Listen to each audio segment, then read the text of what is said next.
My name is Don Duncan. I'm a member of the Board of Directors and the California Director for Americans for Safe Access. And tonight we are here to honor you and to honor some very special heroes of the medical cannabis movement. But before we get to that, I want to say a very special thank you to the staff of the Local 25, the folks who are serving us tonight. Thank you.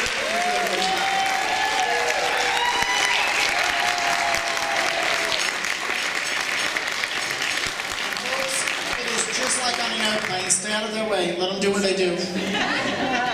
So I want to start off tonight by asking the members of the Board of Directors for Americans for Safe Access and Americans for Safe Access Foundation to please come forward. Come on down. We have a special acknowledgement we want to make. So come on over. Yes, David, that means you. Come on down here. Hold on, there'll be plenty of time for applause. In this movement for medical cannabis, this is a movement that is led from the bottom up, from the patients, from the doctors, from the people who believe in medical cannabis, the loved ones. And for many of us in this movement, there was a person who inspired us, a person who set the agenda, who had the vision. And for Americans for Safe Access, that person is Steph Sherer, our Executive Director.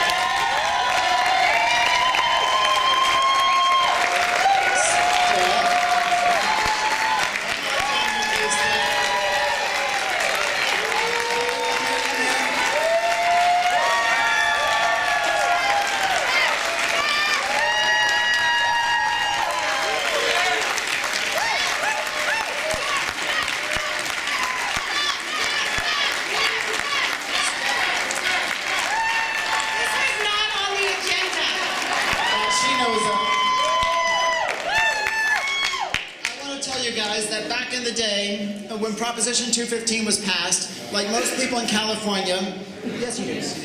Like most people in California, I was like, well done, we finished with that medical marijuana thing. A few years later, I'm like, oh wait a minute, I can open a dispensary. And like most people in the state, I was distracted, I was busy, I wasn't looking at the big picture. And Steph Sherer came along. And Steph had a very blunt way of communicating to us. I can't say exactly what she said to us the day we founded ASA, but it was something along the lines of, you're in trouble. And then you guys just extrapolate what she really said. Ed Rosenthal was just busted in San Francisco. Ask Ed from High Times Magazine. He was busted. The DEA came in. They shut down his garden. They went to his house and raided his house. And Steph recognized what that meant. It meant we were all in danger. And if medical cannabis was going to go on and be a national movement and there was going to be safe access all over the country for people who needed medicine, it was time to get active and to get organized and do things right. And we weren't ready.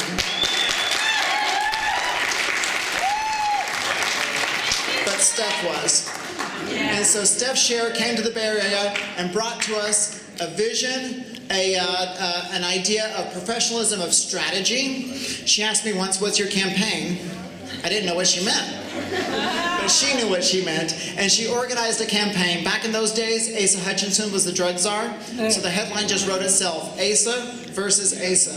And we started off a campaign.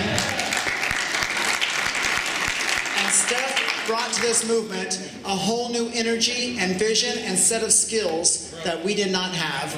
The idea of civil disobedience, the idea of strategic planning, the idea that patients should be leading the charge. Not lawyers, not lobbyists, not consultants, but patients should be leading that charge.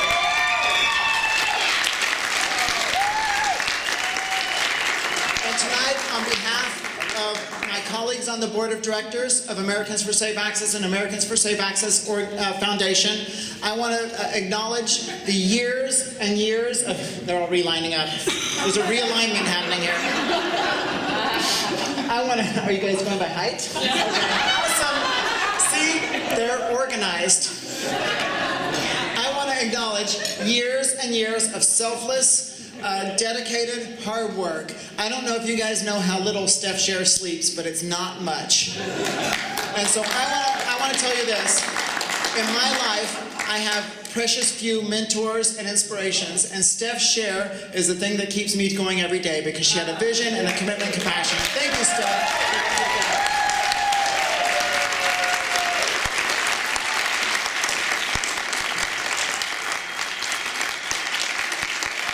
She didn't think she was coming on stage.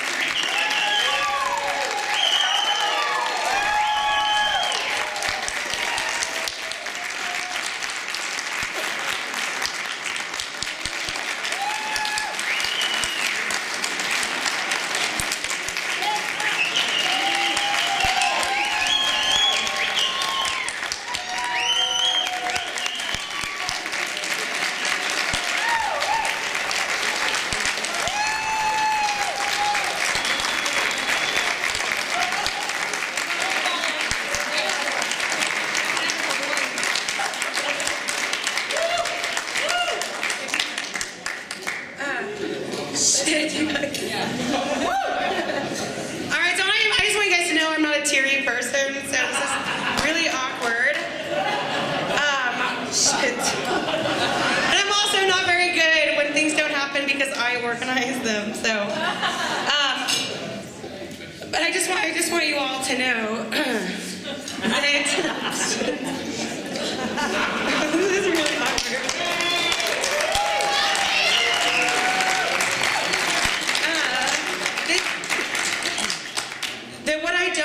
The reason that I work so hard is because of everyone in this room. And one of the honors that it is to be the Executive Director of Americans for Safe Access. I'm not very good at this. I have a mouth like a trucker. I'm from Texas, sorry. Take 2 joints and go in.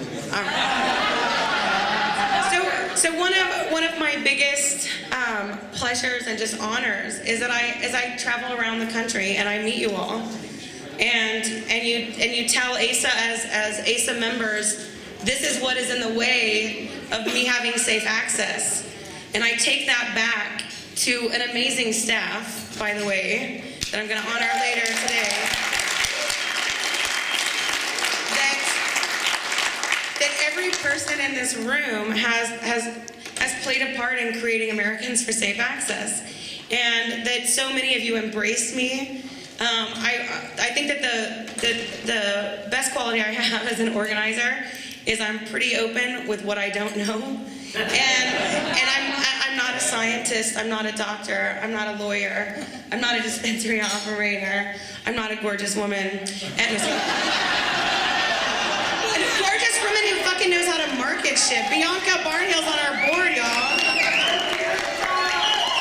Who, you know, these people have all taught me so much and taught me how we move this forward. And I think that what this conference has meant for me, and I have been totally geeky at this conference, I apologize, because every time I'm about to introduce people, I like have this moment where I realize that this person is speaking at my conference, at ASA's conference.